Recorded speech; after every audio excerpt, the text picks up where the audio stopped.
So, Rahul Gandhi is back. Winter session of Parliament is on, and once again, Rahul Gandhi is back with a bang, at least as far as parliamentary debates are concerned. Now, over the last 1 year, on multiple occasions, on this very platform, we've often argued why is it that when it comes to elections, when it comes to the real hard work of winning elections, why does Rahul Gandhi always end up coming second best? But when it comes to creating a stir in Parliament, Rahul Gandhi certainly seems to have mastered that art. In this winter session of Parliament, Rahul Gandhi is daily now asking questions, both inside the House as well as outside the House, about whether the electoral process in India is free and fair, whether there is transparency in the entire process. He's asked these questions now in course of a parliamentary debate as well, and Amit Shah has given well over an hour-long answer. Where does this really leave us? Rahul Gandhi will continue to generate headlines. That's one part of the story. But Rahul Gandhi not managing to win elections is the other part of the story. You can legitimately argue that just because you're not winning elections, it doesn't mean that you don't have the right to ask questions. By all means, Rahul Gandhi must ask questions. What are those questions? What are the answers which are coming for him? And what is his real strategy? On this episode, here on the Squirrels.in, we'll take you deeper into the strategy, the real destination that Rahul Gandhi is really attempting to reach.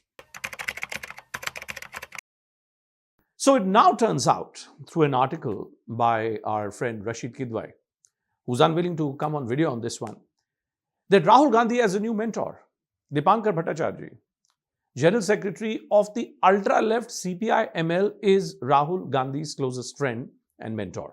That's what the article is saying. But there is another small little line which Rashid is referring to, and it's that line which has got my attention. That is that there is a high constitutional authority who claims to have been close to senior Congress leader from Kerala, PJ Kurian, who claims, that senior constitutional authority, that he has no bias towards the Congress party and has deep respect towards the principal opposition party. And that constitutional authority was told by the leader of opposition that just wait and watch, once Congress comes to power, allegedly will take action against you. Now here's the million-dollar question. Who could that constitutional authority be? So let's do some crystal ball gazing and some logic, some maths behind what Rahul Gandhi is doing. So in Parliament, when Rahul was speaking, did he not very specifically issue this threat that all those officials, all those working with the Election Commission, all those working at the behest of the central government in destroying the fabric of Indian democracy, will be taken action against once the Congress party comes to power? Is this article very specifically, therefore, referring to the worst-kept secret of Lutyens Delhi?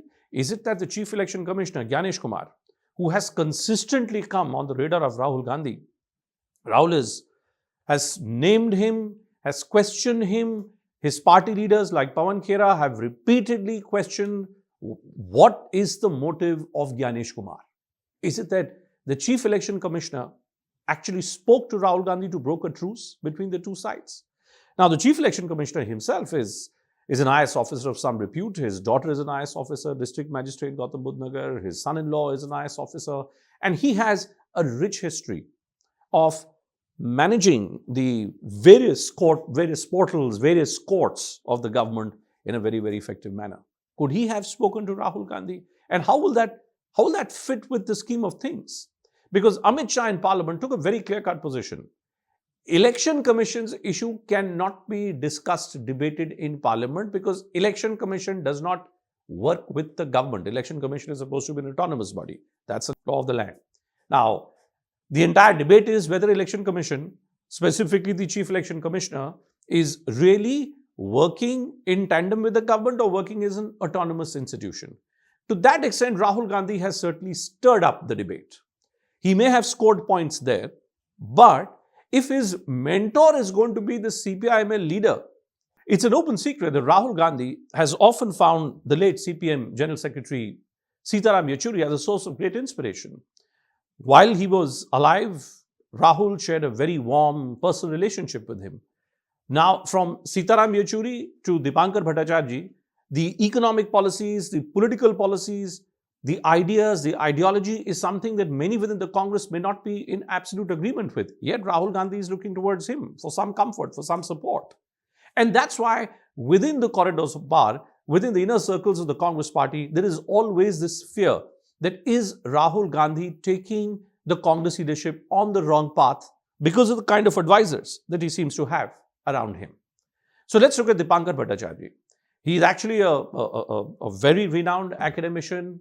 He has studied statistics at the highest levels as a master's degree, and therefore looks at India through the prism of equality versus inequality, of what is right, what is wrong, what is political pragmatism and what is not. Word is that Mr. Bhattacharya is of the view that Trinamool Congress and the Congress should form an alliance with the CPM for the upcoming West Bengal elections. Now, if that was to happen, then that will certainly bring the death knell for the Congress party in West Bengal, because it will never be able to resurrect itself. And why would the CPM end up being on the same side as Trinamool Congress, ostensibly to take on the BJP? Much like the kind of Mahagathbandhan which we have seen in Bihar. Well, that didn't work out. Is it that some Mahagathbandhan 2.0 is in the pipelines in the state of West Bengal? And could that really work? Rahul Gandhi has a problem in front of him. And that problem, ladies and gentlemen, is straight and simple. That problem is Rahul needs to be very clear what his destination is. If his destination is to pick up personal fights, like he has picked up a personal fight with the Prime Minister in the past, he's now picked up a personal fight with the Chief Election Commissioner, he can score points on those personal fights. But will he manage to convert these personal fight points into election winning points? That's where the entire debate around the Congress party and the entire debate around Rahul Gandhi really is. All the questions which Rahul has asked have been answered. Rahul continues to maintain that the real question which he had asked, which was why did you change the law? Why did you remove the Chief Justice from the appointments panel for the Chief Election Commissioner? The government says that we've answered all these challenges, all these questions. Rahul is not in agreement.